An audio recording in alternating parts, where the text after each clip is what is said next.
Okay, interwebs. Uh, you ever asked yourself, hey, you know what I want to do? I want to be an artist, kind of painting kind of type deal. Well, see, that's why I'm here. I'll help you out, right? So we're gonna explore the basics of painting. Okay, we're gonna learn how to really be an artist and how to summon that part of you, because it really is. It's a great thing to be able to do, to paint some really extraordinary stuff. So what we're going to do first, we're going to open up our paint tool here, okay? Most people have a paint tool. If you don't have a paint tool, don't worry about it, okay? It's not your fault, all right? So what we're going to do first, we're going to adjust our brush size. Get a nice big brush, okay? Before we start painting anything, I'd like to just kind of establish the basics here, okay? First off, let's explore different kinds of lines, all right? Here's a straight line. Perfect, straight, all right? Here's a curve, okay? Now, you might not be able to get this as perfect as I did at first, okay? But don't worry, okay? It'll just come naturally, all right? Next, what we're going to do, we're going to get a nice red color. And the first thing we're going to start off doing is a nice, simple apple, okay? So here's how we do this. I'm doing a Macintosh apple just to start things off, okay? If you want, you can do a Granny Smith. It'll be just as easy as the Macintosh.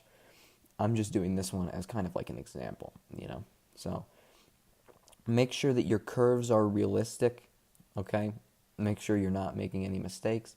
And if you do, it's fine, okay? It's not going to come out perfect every time, all right? So once you have the shape done, right? Then what you want to do, all apples have a stem, okay? And they're all hollow, right? So you have a stem first.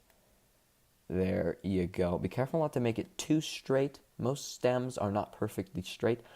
Actually, I have a funny story about that. One time, I found a stem that was perfectly straight. So next, we're gonna grab this fill with color tool. Okay, and we're gonna not use a perfect template color. Okay, we're gonna open up our little color swatch tool. All right, and we're gonna get a nice kind of a pink kind of thing. Like fleshy almost, but not entirely. And then we're going to use this tool and we're going to fill the apple with this color. Beautiful. Okay, now it's really starting to take shape. Okay, now you want to be careful not to use the same exact shade more than you have to. Okay, the same shade doesn't occur naturally in nature. Okay, so if you want your drawing to be really realistic, you're going to have to switch it up a bit, which I understand for some people is a bit hard. Okay, but you have to overcome that if you want to be an artist like me. So here we have a different selection of a lot of different kinds of brushes. What I'm going to go for is the spray can. It's called airbrush, right? And the reason I'm choosing that for something like a nature painting of like an apple is because a lot of times you see these in nature and they look like they've been spray painted, and it really irritates me. Okay, so I'm going to get this kind of shade, a nice dark shade, kind of do a little bit of highlighting around here, get that nice, beautiful, polished look of the apple. What you're going for here when you're making an apple is you want it to be the kind of apple that people will see in the supermarket, right?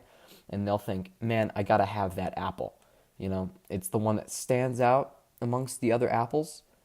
It is a competitive thing being an apple, right? Okay, so I'm gonna do a third layer of color here. If you want to follow along, that's perfectly all right.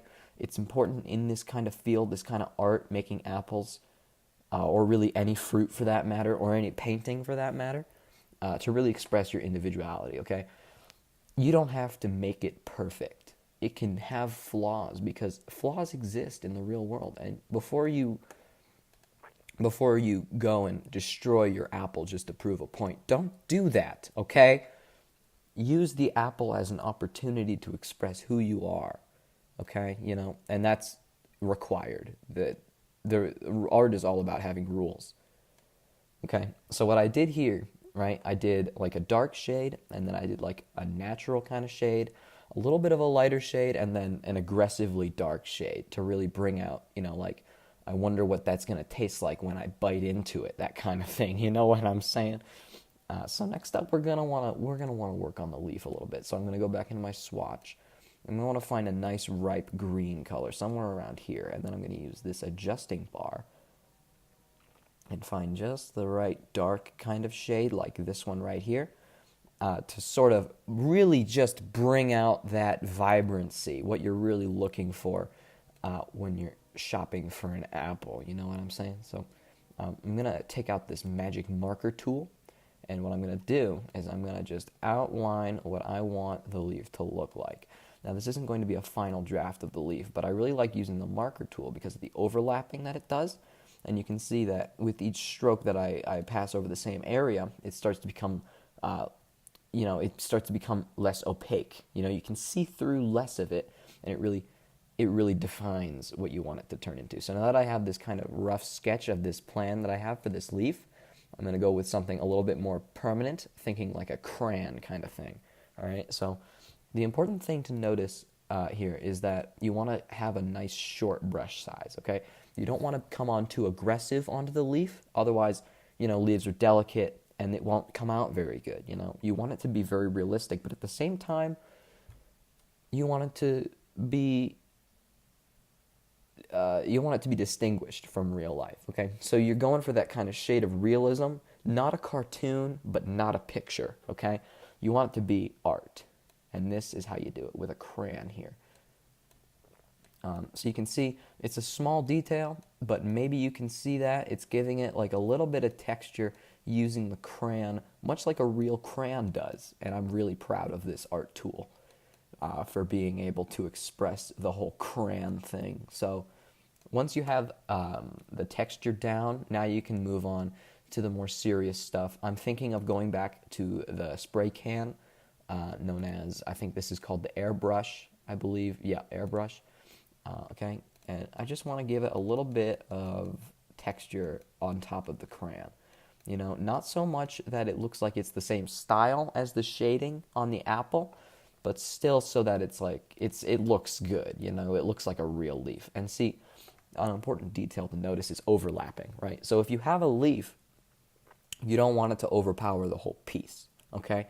You want things to overlap in a way that makes sense in reality, so that you have just that little extra bit of detail that goes a really long way, right? So if you just go over again the stem, so you make sure that none of the leaf is resting over it, and maybe a little overlap is okay down by the bottom, right? But as long as it looks completely natural, like the leaf is coming out from underneath the stem, which I guess is how it works, because I've never seen a real apple.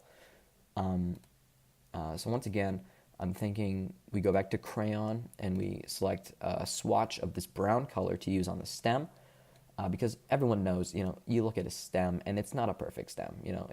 It's a tree in concept. It is a tree, right? So that little bit of texture really adds a whole lot to what you're trying to go for, and that obviously what you're trying to go for is an apple. So let's just keep our head in the game, not get too cocky, because I know this is coming out really well, and it's doing a lot better than I expected it to. I don't want to brag, but I think I'm a great artist. So what you want to do next is you're going to take your color picker, make sure you have the same shade as the interior of your apple, and now that you have the shading there, you can create a different swatch. Oh, whoops, a tongue tie twister. You're going to want to make a different swatch that's more of a natural color for the apple, so that you can fill it back in, and all of a sudden the shading reflects perfectly against the apple, if you know what I mean, right? Now it looks like a real apple, okay? So I think we're gonna have to cut this off now. We're running out of a bit of airtime. I think I only have about a minute left, so we're gonna do some closing sort of last touches kind of thing. A big deal with apples is the shading, like not only of the apple itself, but also the shadow that it casts. So what you're going to want to do first is identify where your light source is going to be. So for me, mine is going to be up here in the upper right corner, right? And that's why the shading is over here, is that all the light is casting a shadow in this direction, right? So it's going to be going in this direction. So next what you're going to want to do, you're going to want to make a really small brush size, preferably use a pencil, because all we're going to be doing is mapping out the casting of the shadow. So making a little indent right here, and dragging it along sort of in the shape of an apple towards this way. You don't want to make the shadow be cast too long depending on how the shading interacts with the light, right? And then next what you're going to want to do is get a nice natural look, something that you think an apple would cast as a shadow. And then you want to use the fill bucket and then fill that in. And bam, now you're a true artist, okay? I really hope that this helped. I think that it definitely did. I don't want to speak for you, but this went perfect. And if you didn't make art that is as good as this, following these instructions exactly, you're clearly doing something wrong, okay? And maybe art just isn't for you. So how about you get off my back?